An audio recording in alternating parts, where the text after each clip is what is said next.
এই কায়নাত আমি সাজাইয়া, আমি আল্লাহ তাআলা। এখানে আল্লাহ বলেন ওমা মিন দাব্বাতিন ফিল আরদ ইল্লা আলাল্লাহি রিজকুহা। এই আয়াতটাই আল্লাহ তাআলা বলেন, বান্দা, 1 নাম্বার গোটা সৃষ্টি আমি বানাইছি।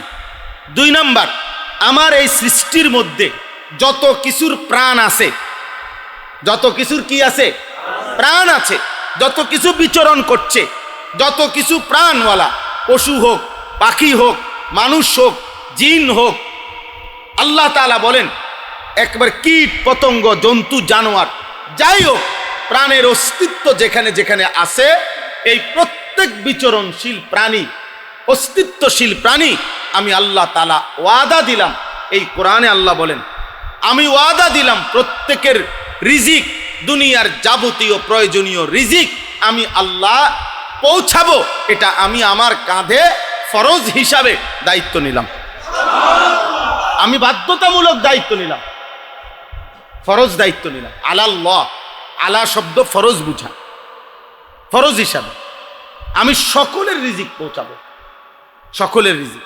তাফসীরের মধ্যে আছে রিজিক বলতে কি, রিজিক মানে হুদা ভাত না, রিজিক মানে শুধু তরকারি না। একটি মাখলুক, মনে করেন আমি একজন মানুষ, আপনি একজন মানুষ, একজন মানুষ তার দুনিয়ার হায়াতে একেবারে জন্মের প্রথম লগ্ন থেকে মৃত্যু পর্যন্ত, জন্মের পূর্ব থেকে মানে অস্তিত্ব থেকে শেষ পর্যন্ত যা কিছু তার জীবনে অর্জন হয়, পায়, সব কিছুই রিজিক। সব কিছুই কি রিজিক। রিজিক শুধু ভাত না। এই আসমান, জমিন, সূর্য, চন্দ্র, আলো, বাতাস, হাসি, কান্না, হ্যাঁ, স্ত্রী, সন্তান, ছেলে, মেয়ে, গাছপালা, তরু, লতা, বৃক্ষ, ক্ষেত, ফুল, ফসল, অর্থ, উপার্জন, রোজগার, টাকা পয়সা, সব রিজিক। সব কি, সব কিছু আল্লাহ তাআলার দেওয়া। আল্লাহ তাআলা বলেন বান্দা, তোমার হায়াতে যত কিছুর প্রয়োজন রিজিক যা, সকল কিছু আমি ওয়াদা দিলাম, আমি আমার পক্ষ থেকে আমি বাধ্যতামূলক তোমার কাছে পৌঁছাবো। তাহলে আজকের সমস্ত বেঈমান আমাদের মাথায় যেটা ঢুকাইছে যে আমাদের ফিকির একটাই, রিজিক, উপার্জন, টাকা, সম্পদ, উপার্জন। আল্লাহ তাআলা বলে বান্দা না, তোমাদেরকে ভুল বুঝাইছে বেঈমানে, ইবলিস তোমাদেরকে ভুল বুঝাইছে। মূলত যেটা নিয়ে তোমরা এত কামড়াকামড়ি করতেছো দুনিয়া, এটা তো আমার বানানো, আর আমি বললাম যাকে যা নির্ধারণ করা তা আমি পৌঁছাবো। তো তুমি এমন করো কা? তুমি আমারে না জিজ্ঞাসা করবা যে তাইলে আমারে কেন বানাইলেন? আপনি যেহেতু নিজেই আমার রিজিকের সব দায়িত্ব আপনি নিলেন, তো আমারে বানাইলেন কেন? আমার কারণ করণীয় কি? আল্লাহ তাআলা বলেন লিয়াবলুয়াকুম আইয়ুকুম আহসানু আমালা। তোমারে বানাইছি পরীক্ষা করার জন্য, যে আখিরাতের জন্য তোমার প্রত্যেকটা আমল কতটা সুন্দর করতে পারো।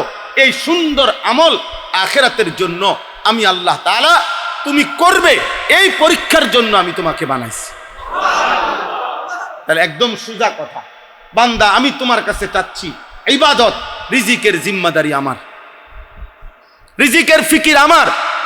কিন্তু আমরা আব্বা, আমার এই অল্প কথাই আমরা উল্টায় ফেলছি। আজকে আমরা উল্টায় ফেলছি। আজকে আমরা নিজের জীবনে, সন্তানের জীবনে, পরিবারের জীবনে, স্ত্রীর জীবনে আমরা উল্টায় ফেলছি। আমাদের পুরা ফ্যামিলি নিয়ে আমাদের টার্গেট একটাই, একটা বাড়ি, একটা গাড়ি, সম্পদ, বাজার, ব্যবসা, চাকরি, বিদেশ, টাকা পয়সা।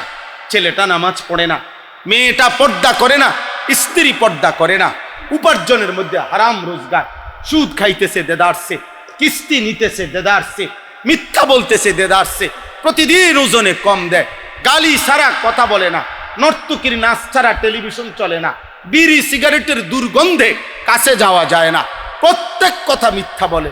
ছেলের জীবন উল্টা পাল্টা, মেয়ের জীবন উল্টা পাল্টা। আমরা এত অনিয়ম, এত বিশৃঙ্খলা নিয়ে আমরা মুসলমান কোথায়? আমাদের আখেরাত কোথায় আব্বা? আমাদের আখেরাত কোথায়? একটা ছেলেই বুঝো, কি করছো আব্বা? 24 ঘন্টা 24 ঘন্টা একটা ওয়াক্ত নামাজ যার কপালে সেজদা নাই, বিশ্বাস কর আব্বা, বিশ্বাস কর, যদি কুত্তা সুযোগ থাকতো তো কুত্তা তোর মুখে পেশাব করত। কুত্তা থুতু মারতো, থুতু বলতো যে আমি মানুষ। আরে তুই মানুষ বেটা, আমি কুত্তার চাইতে নিকৃষ্ট, বেনামাজি হাইওয়ানের চাইতে নিকৃষ্ট। আল্লাহ নবী সাল্লাল্লাহু আলাইহি সাল্লাম বলছে, ফজরের নামাজ যে পড়ে না, খোদার কসম নবী বলছে, খাবিসান নাস, এটা খবিস। নবীজির বিশুদ্ধ হাদিস, যে ফজরের নামাজ পড়ে না সে কি খবিস, খবিস, খবিস নবীজি বলছে। হযরত আব্দুল্লাহ ইবনে মাসউদ বলছেন, নবীজির সাহাবী, বিখ্যাত সাহাবী, তিনি বলেন নবীজির জামানায় যেই নামাজের জামাত ছেড়ে দিত আমরা বুঝতাম সে প্রকাশ্য মুনাফিক। লাম ইয়াতাখাল্লাফ আন্না ইল্লা মুনাফিকান বাইয়িনুন নিফাক। নবীজির জামানায় ওনারা বলেন যে আমরা এটাই বুঝতাম, কিরে তে মসজিদের জামাতে আসে নাই কেন? মুনাফিক, এই কারণে আসে না। মুনাফিক ছাড়া ইমানদার মসজিদের জামাত মিস করতে পারে, মসজিদের জামাত মিস করতে পারে। অসংখ্য হাদিসে আছে, নবী সাল্লাল্লাহু আলাইহি সাল্লাম বলছেন, ফজরের নামাজ যে পড়ে না সে মুনাফিক, মুনাফিক, মুনাফিক, মুনাফিক। যিনি সুপারিশ করবেন তিনি যদি বলে তোমাকে মুনাফিক, তো সুপারিশ তোমার কোন আব্বাই করবে? কথা বলেন না। যিনি সুপারিশ করবেন তিনি যদি বলে মুনাফিক, আপনার কোন বাপে আপনার সুপারিশ করবে হাসরের ময়দানে? বলো না ভাই। তোমাদের অধিকাংশ ছেলে, অনেক ছেলে, আব্বা তোমাকে চেহারা দেখলেই তো বোঝা যায় কতদিন হয় নামাজ পড়ে, কোনো মা আছে কিনা, বাবা আছে কিনা, অভিভাবক আছে কিনা তাও মনে হয় না আমাদের ছেলে। যদি বলেন আছে, এ থাকলে দেখবেন মূল ফিকির একটাই, বাপের কথা হইল নামাজ রোজা আল্লাহ খোদা, এটা আমার দেখার বিষয় না, বিদেশ যাইবা কোন দিন হেডা কও, অথবা দেশে থাইকা পয়সা কামাই করবা কোন দিন, টাকার দরকার, আমার টাকার দরকার, আমার টাকার দরকার। হ্যাঁ হ্যাঁ, ফিকির এটা, ফিকির এটা, আমার টাকার দরকার, আমি বিল্ডিং করুন, আমার জমি কিনুন, টাকার দরকার। নাই তো বাপ প্রথম বোঝাপড়া করা উচিত ছিল, 16 বছরের সন্তান, আমার আল্লাহকে একটা সেজদা দাও না, 24 ঘন্টা মোবাইলে নারী ছবি অশ্লীল দৃশ্য দেখো। একজন মেয়েকে বলা উচিত, মা তুই বেপর্দা, স্ত্রীকে বলা উচিত তুমি বেপর্দা, আমি তোমার জন্য আমার রক্ত পানি করা উপার্জন কেন করব বলো? আগে বোঝাপড়া করে। কোরআনুল কারীমে সূরা ইয়াসিনের মধ্যে আছে, একজন ইমানদার কাফেরদের সম্মুখে দাঁড়িয়ে তিনি বলছেন, ওয়ামা লিয়া লা আ'বুদুল্লাযী ফাতারানি ওয়া ইলাইহি তুরজাউন। সূরা ইয়াসিন রায় তিনি বললেন, হে আমার জনগোষ্ঠী, তোমরাই বলো তো আমি ওই আল্লাহর ইবাদত, ওই সত্তার ইবাদত কেন করব না? কেন করব না? আল্লাযী ফাতারানি, যিনি আমাকে সৃষ্টি করেছেন, যে আমাকে সৃষ্টি করেছেন, আমি তার ইবাদত কেন করব না? তোমরা আমাকে বাধা দিচ্ছ কেন? মানে উনি ইবাদতে উনাকে বাধা দিচ্ছে, উনি বলতেছেন তোমরা কি বলতে চাচ্ছ? হযরত শুআয়ব আলাইহিস সালাম কোরআনুল কারীমের মধ্যে আছে, কাফের বেঈমানরা একজন নবী শুআয়ব আলাইহিস সালাম, তিনি বলছেন তাকে ওনার এবং ওনার অল্প কয়েকজন ইমানদার সঙ্গী, ওনাদেরকে কাফের গোত্রের লোকেরা বলছে যে হয় তুমি শুআয়ব আমাদের অঞ্চল থেকে তুমি বেরিয়ে যাও, আর নাই তো আউলা তাউদুন্না ফি মিল্লাতিনা, অথবা তুমি আমাদের পূর্বের মূর্তি পূজার ধর্মে ফিরে আসো। সাফ কথা, এর ব্যতিক্রম কোনো কথা নাই। তখন তিনি জানতে চাইলেন, হে আমার জাতি, আওয়ালাউ কুন্না কারিহিন, এই জাতি, আমি তোমাদের এই মূর্তি বিশ্বাস করি না, আমি তোমাদের এই পাথরের পূজা বিশ্বাস করি না, আমি তোমাদের এই জুলুম সমর্থন করি না, তাহলে তারপরেও কি তোমরা আমাকে ওই অন্যায়ের উপরে জবরদস্তি করে আমার বাধ্য করবা? এটা কোন যুক্তি? এটা কোন ইনসাফ? আপনি বলেন আপনার ছেলেকে, আব্বা তুমি এক ওয়াক্ত নামাজ পড়বো না, তোর মতো নাফরমানের জন্য আমি টাকা রোজগার করতে হবে কেন? কেন? এটা কে আমার দায়িত্ব দিল? আপনার স্ত্রীকে বলেন, বেহায়া নারী, তুমি কোনো পর্দা নাই, শরীয়ত নাই, দিন নাই, তোমার মতো অসভ্য নারীর জন্য আমি স্বামী রোজগার করতে হবে কেন? বলেন না কেন? কোরআনুল কারীমের মধ্যে স্পষ্ট আছে। হযরত লূত আলাইহিস সালামকে আল্লাহ তাআলা বলছে, তোমার জাতিকে আমি আযাব দিয়ে ধ্বংস করে দেব। আজকের রাত্রে ভোর হওয়ার আগে আগে তুমি তোমার পরিবারের সদস্যদেরকে নিয়ে, তোমার অধীনস্থ ইমানদারদেরকে নিয়ে বের হয়ে যাইবা, মানে এলাকা ত্যাগ করবা। তুমি বের হইলেই আমি আল্লাহ আযাব দেব, পুরা জাতি শেষ করে দেব। কোরআনে আছে, আল্লাহ তাআলা বলছে, যে সময় বের হইবা, বের হওয়া শুরু করলে পিছন দিকে আর তাকাইবা না, 1 মিনিটের জন্য, 1 পলকের জন্য আর পিছন দিকে তাকাইও না এলাকার দিকে। আর ইল্লাম রাআতাক, এই কোরআনের আয়াত, আল্লাহ নিজে বলছে, লূত তোমার স্ত্রী, এই মহিলা বেঈমান মহিলা, এই মহিলার সাথে নিবা না, এই মহিলার রাইখা তুমি বের হইবা। কোরআনের আয়াত। এবং আল্লাহ তাআলার আদেশ তিনি পালন করছেন। স্ত্রী এই বেঈমান নারীকে রেখেই তিনি বের হইছেন। এর পরবর্তী মিনিটের ভিতরে আল্লাহ পুরা জাতি, জিব্রাইল আলাইহিস সালাম সত্যবক জমিনের নিচের মাটি উঠাইয়া এমনি উল্টানি দিয়া আছাড় দিছেন, তার স্ত্রী সহদেশ করে দিয়েছেন। কোরআন বলছি। বলেন আব্বা, আমার বাপ, আমি বুঝাইতে চাই আপনাদের কাছে, আল্লাহ তাআলা এখানে বলছেন, বান্দা ইয়ালামু মুস্তাকাররাহা ওয়া মুস্তাউদাআহা, 24 ঘন্টা মৃত্যু পর্যন্ত তুমি কোথায় কোথায় অবস্থান করবা আমি জানি, এবং তোমার দাফন কোথায় হবে আমি তাও জানি। অতএব তুমি ঘাবড়াইও না, আমি বাড়ির থাকলে না আপনি খাওয়াইবেন, আমি বিদেশ গেলে আপনি কেমনে খাওয়াইবেন, আমি বাড়ির থাকলে না আপনি খাওয়াইবেন, আমি রাস্তায় গেলে, ঢাকা শহরে গেলে আমার খানা দিবেন। আল্লাহ বলে না, প্রতি সেকেন্ড কদম মৃত্যু পর্যন্ত তুমি কোথায় কোথায় থাকবে আমি তাও জানি, শেষ পর্যন্ত কোন মাটিতে তোমার মৃত্যু হবে আমি তাও জানি। জানে আল্লাহ, জানে কিনা বলেন না? আল্লাহ তাআলা বলেন, তো আমার মতো মালিকের ব্যাপারে তুমি সন্দেহ করছো? কুল্লুম ফি কিতাবিম মুবিন। আল্লাহ তাআলা বলেন, আমি শুধু জানি এটা না বান্দা, বরং আসমান জমিন সৃষ্টির 50,000 বছর আগে হাদিসে আছে, আল্লাহ তাআলা সমস্ত সৃষ্টির মাখলুকাতের সমস্ত কিছু তাকদীর আল্লাহ লিখে রাখছেন, লিখে রাখছে। 1 লোকমা খাবার হিসাব আছে। আসমানে রিজিক বরাদ্দ, আর রিজকু মাকসুম।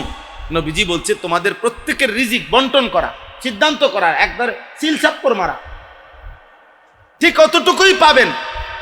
ইন্নার রিজকা লা ইয়াতলুবুল আবদা কামা ইয়াতলুবু আজালাহু। নবীজি বলছেন, কোন মানুষের মৃত্যু যেমন তাকে খুঁজে বের করে, রিজিকও তাকে এভাবে খুঁজে বের করে। মৃত্যুকে কেউ খুঁজতে হয় না, মৃত্যুই তাকে খুঁজে নেয়, রিজিকও তাকে এভাবে খুঁজে নেয়। যার যাবত আপনারা আমি একটা জিনিস বুঝাই, মনে করেন 12 সংখ্যা বুঝছেন না, 12, তো 12 রে 6 দিয়ে ভাগ দিলে তো 2 6 12, এটারে যদি 4 ভাগ করেন, হ্যাঁ, তাহলে 3 3 3 3, 4 বার 3 লিখলে কত? 12। এটারে যদি 3 ভাগ করেন, তাহলে 4 যদি 3 বার লেখেন তাহলে 12, 4 4 60। এটারে যদি আপনি কি করেন, 2 2 করে দেন, 6 ভাগ করেন, তাহলে 2 2 2 2 করলে কত?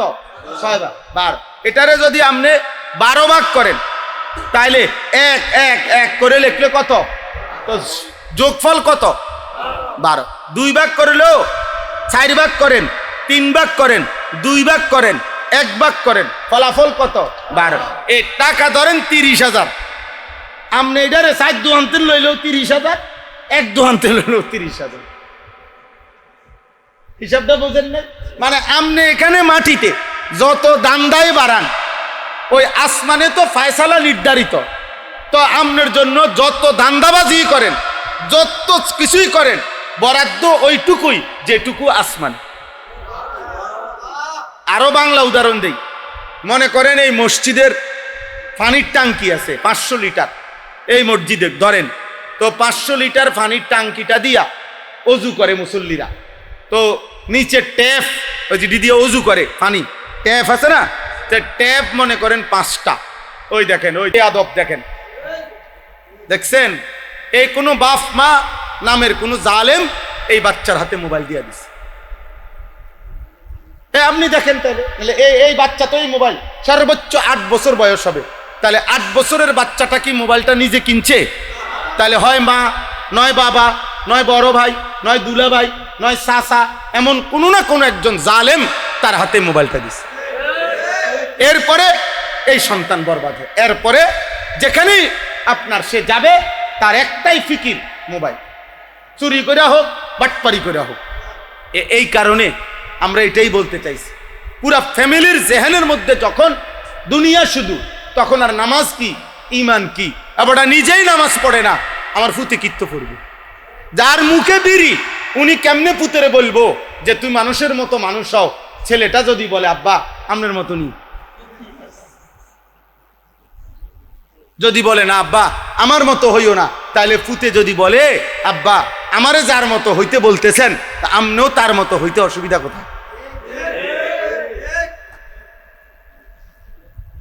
বললাম না, মূল কারণ হলো এটা।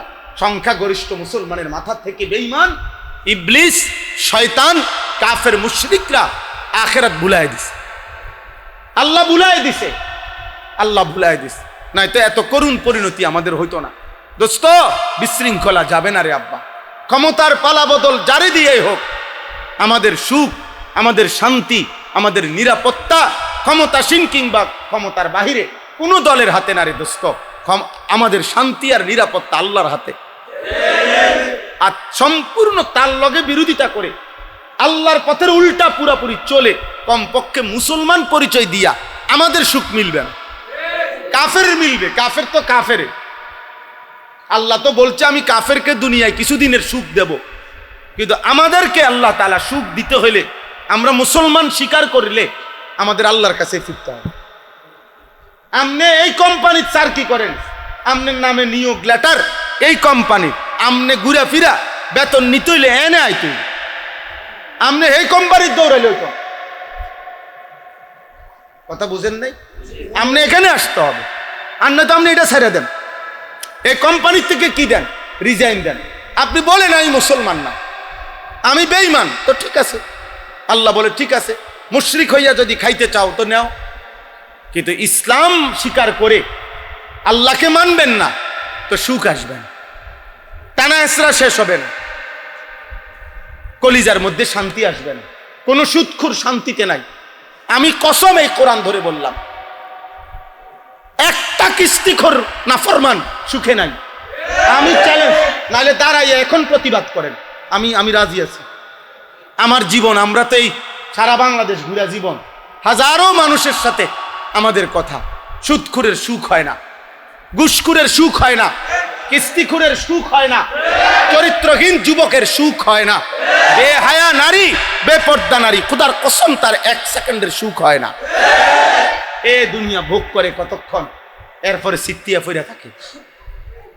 পৃথিবী স্মরণ করে না, হৃদয়ের তৃপ্তি আসে না।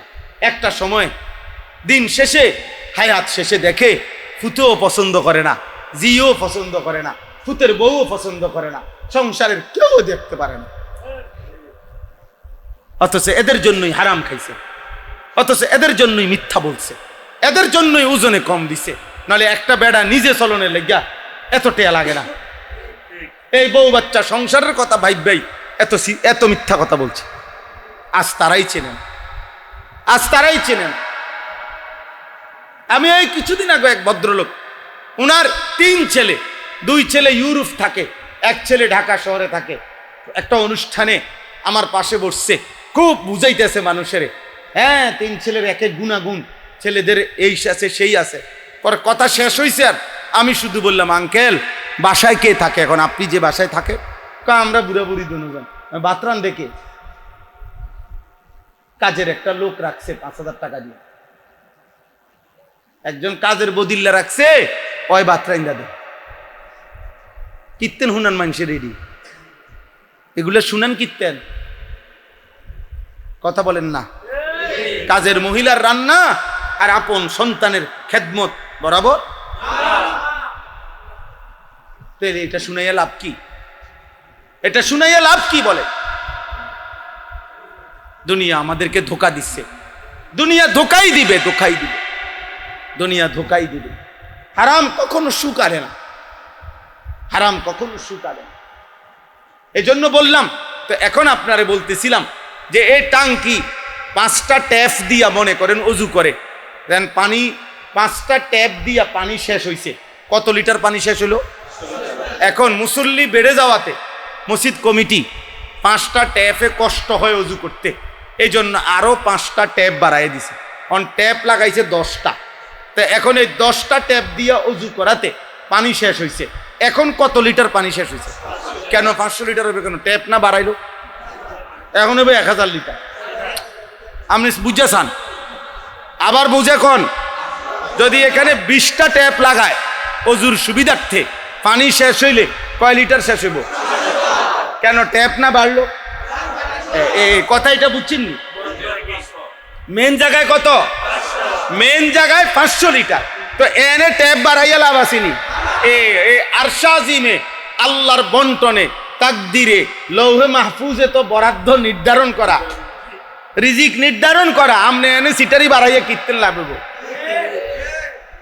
আমনে নামাজ নাই, সেজদা নাই। একজনে আমার বুঝাইতেছে বড় গৌরব, হুজুর মাঝে মাঝে কাস্টমারের সাফে 40 মিনিটও মুতে ধরে, পেশাব করবার টাইম নাই।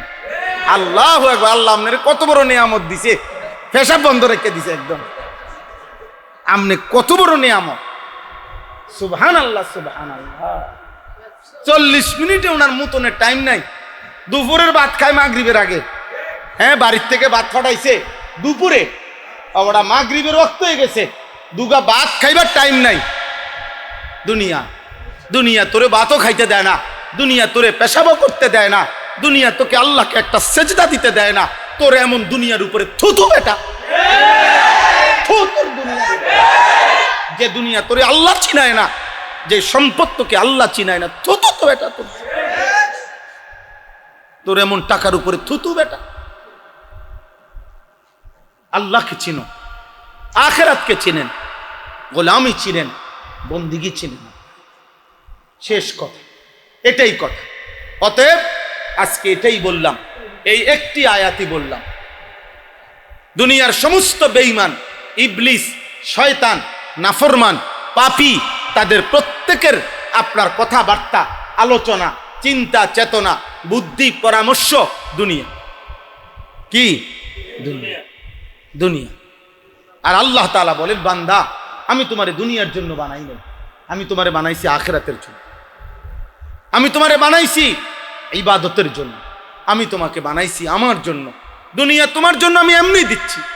এরম শুরু করছো কা কামরা কামরি? তুমি লাইনে দাঁড়াও, আমি দিচ্ছি তো, আমি তো দুনিয়া দিতেছি। আচ্ছা আপনারা বলেন তো, একটা মিনিটে শেষ কথাটা ভাইবা বলেন, এত বড় আসমান, জমিন, চন্দ্র, সূর্য, গ্রহ, আলো, বাতাস, রোদ, বৃষ্টি, নিঃশ্বাস, সূর্য, চন্দ্র, সব কিছু বছরের পর বছর 24 ঘন্টা যে আল্লাহ নিয়ম মাফিক ধারাবাহিক দিতেছে আমাদেরকে, সেই আল্লাহ অল্প কয়টা ভাত আর একখান বিল্ডিং এর জন্য এই কদ্দুর জিনিস বুঝি আমারে সেই আল্লাহ দিতে পারে না? কথা বলেন। তাহলে এই একখান বিল্ডিং কি বানাইছেন? বিল্ডিংটা এই কদ্দুর একটা বিল্ডিং এর জন্য এক সেট সোফা, এই কয়টা আলমারি, কয়টা কাচের প্লেট, লবণের বাটি, কয়টা আপনার খাট, সোফা, ফ্রিজ, এই কদ্দুর ঘর একখানের জন্য, অল্প কয়টা আসবাবের জন্য, আর এই কদ্দুর বাজার সদাই ভাত তরকারি খাওয়ার জন্য এত মিথ্যা বলেন, এত সুদ, এত কিস্তি, এত হারাম, এত ধোঁকা, এত প্রতারণা। আহা আহ, কেমন হইল? আল্লাহ যেন ডাক দিয়ে বলে, বান্দা এত বড় সূর্যটা আমি প্রতিদিন উঠাই নামাই, আমি পারতেছি, আমি বুঝি তোরে দুগা বাদ দিতে পারতাম না? এত বড় পৃথিবীটা আমি চালাইতেছি, আমার কোটি কোটি প্রাণী জঙ্গলের মধ্যে আমি প্রতি মুহূর্তে খাবার দিতেছি। একটা হাতি প্রতিদিন জঙ্গলে 250 কেজি খাবার খায়। এটা প্রাণীবিদ্যা গবেষকদের কথা। 250 কেজি, দৈনিক 90 লিটার পানি পান করে। একটি তিমি সাগরে এক বালায় একবারে 200 জন মানুষের সমপরিমাণ খাবার খায়। আল্লাহ তাআলা বলেন, আমার এত বড় বড় বিশাল মাখলুককে আমি যদি রিজিক দিতে পাই, রাসূলুল্লাহ সাল্লাল্লাহু আলাইহি সাল্লামের সাহাবীদের হাদিসে আছে, একেবারে বিশুদ্ধ হাদিস, সাহাবায়ে কেরাম এক যুদ্ধের সময় সাগরের পার থেকে আল্লাহর কুদরতে সাহাবায়ে কেরামের জন্য 1800 সাহাবী যুদ্ধের সৈনিক, এর মধ্যে সাগরের পার থেকে আল্লাহর কুদরতে একটা মাছ পারে আসছে। পারে আসার পরে উনারা ওইটাকে খাইছেন টানা 1 মাস, আম্বার মাস। এই একটি মাছ 1800 সাহাবীর মতো সাহাবী 1 মাস লাগাতার খাইছেন, এটার থেকে তবুও শেষ হয়নি। তাহলে ওইটা কত বড়, ওইটার রিজিক কত?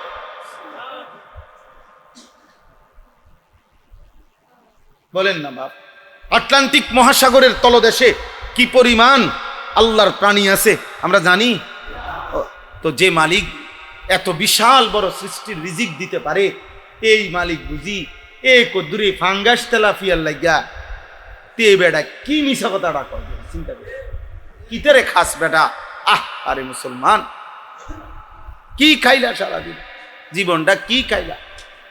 গোস্ত 2 টুকরা, রুটি 1 টুকরা, 1 কাপ চা, 1 কান বন। এই কদ্দুরের জন্য এত মিথ্যা, এত বাটপারি, এত হারাম। ছি ছি, উচিত না আব্বা। ছেলেরা তোমাদেরকেও বলি বাবা, দোস্ত, নওজোয়ান যৌবনের চাহিদা একজন পুরুষের একজন হালাল পবিত্র স্ত্রী দ্বারাই পূরণ হয়ে যায়। এর জন্য এরকম কুত্তার মতো, বেহায়া শুকরের মতো এত নারী, এত ছবি, এত অস্থির দৃশ্য দেখতে হয় না। এটা হাইওয়ানের স্বভাব, পশুর স্বভাব, এটা জানোয়ারের স্বভাব আব্বা, জানোয়ারের স্বভাব, জানোয়ারের স্বভাব। নাই তো পুরুষের হালাল পবিত্র চাহিদা পূরণে একজন নারী যথেষ্ট। আর সেটা আল্লাহ তাআলা পৃথিবী সৃষ্টির শুরু থেকে প্রথম পুরুষ আদম আলাইহিসসালাম, তো প্রথম পুরুষ আদম আলাইহিসসালামেরই যেহেতু আল্লাহ তাআলা চাহিদা পূরণ করছেন পবিত্র স্ত্রী হাওয়ার মাধ্যমে, তো আল্লাহ তাআলা কিয়ামত পর্যন্তই পুরুষের এই পবিত্র স্ত্রীর মাধ্যমে চাহিদা আল্লাহ হালাল পূরণ করার ব্যবস্থাই রাখছেন। এভাবেই কুদরতি নিজাম আদম থেকে এই পর্যন্ত এভাবেই চলবে কিয়ামত পর্যন্ত। কাজেই মাঝখান দিয়া হাইওয়ান পশুর মতো নারী, ছবি, অস্থির দৃশ্য, মোবাইলের উলঙ্গ নাচ গান এই নিয়ে ব্যস্ত থাকা, এটা পশুর সমাজে মানায়, মানুষের সমাজে মানায় না।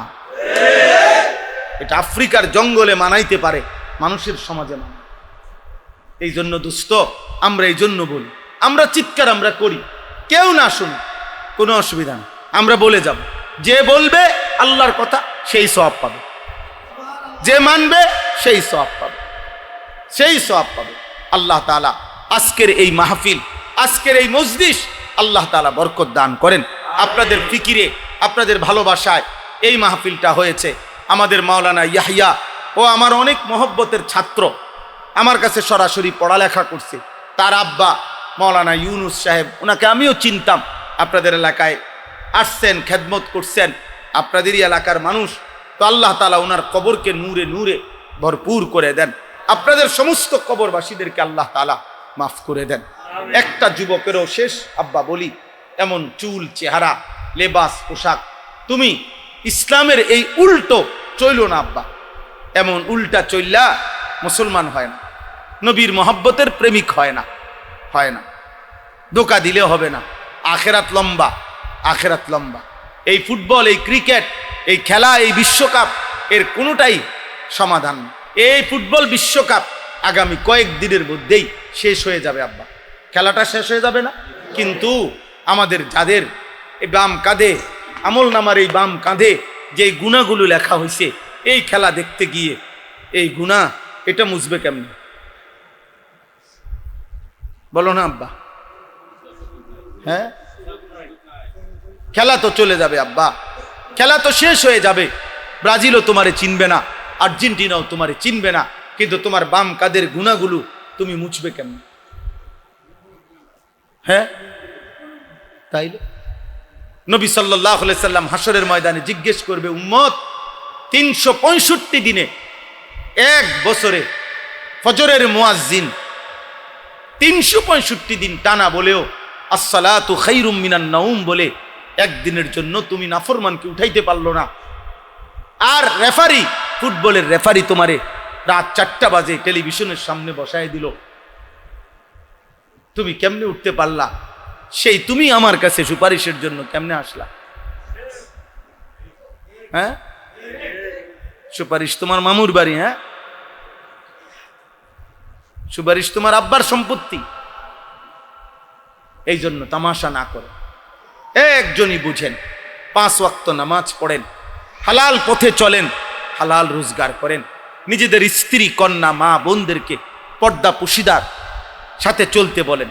যে নারীর পর্দা নাই, যে নারীর ইজ্জত নাই, যে নারীর পর্দার গুরুত্ব নাই, ওই নারীর নারীত্ব বলতে কিছু নাই।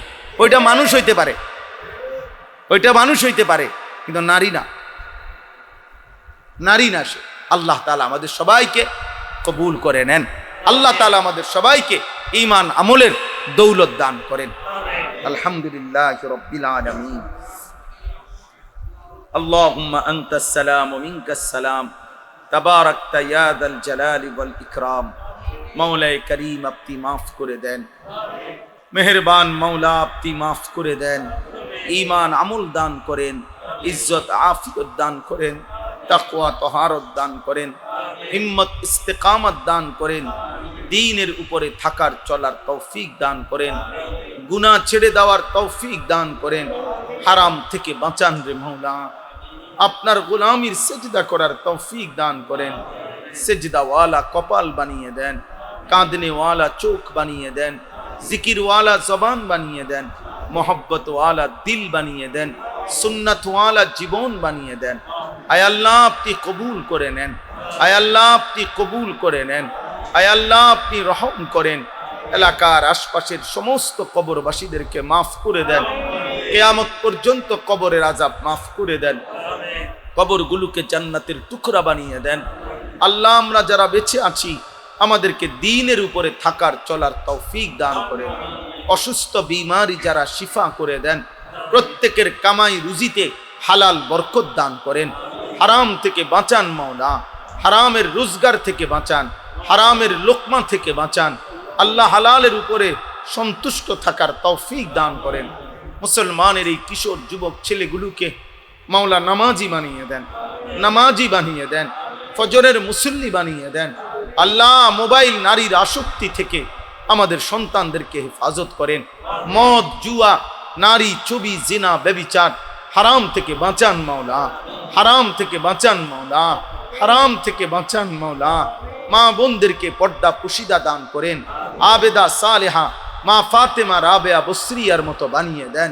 আল্লাহ প্রত্যেকটা নারীকে, প্রত্যেকটা বোনকে নিজের ইজ্জতের কদর বুঝবার, সতীত্বের কদর বুঝবার, পর্দার কদর বুঝবার তৌফিক দান করেন। আমার বাবা চাচা বয়স্ক মুরব্বীদেরকে আরো বেশি নেক আমলের তৌফিক দান করেন। যার যত অভাব আছে দূর করে দেন, পেরেশানি আসান করে দেন, অসুস্থতা থেকে শিফা করে দেন। আল্লাহ যার যত নেক মাকসাদ আছে পূরণ করে দেন। যুব সমাজের আজকের এই মাহফিল আপনি কবুল করে নেন। আল্লাহ যাদের ভালোবাসায় সহযোগিতায় এই মাহফিলটি হয়েছে, আল্লাহ সকল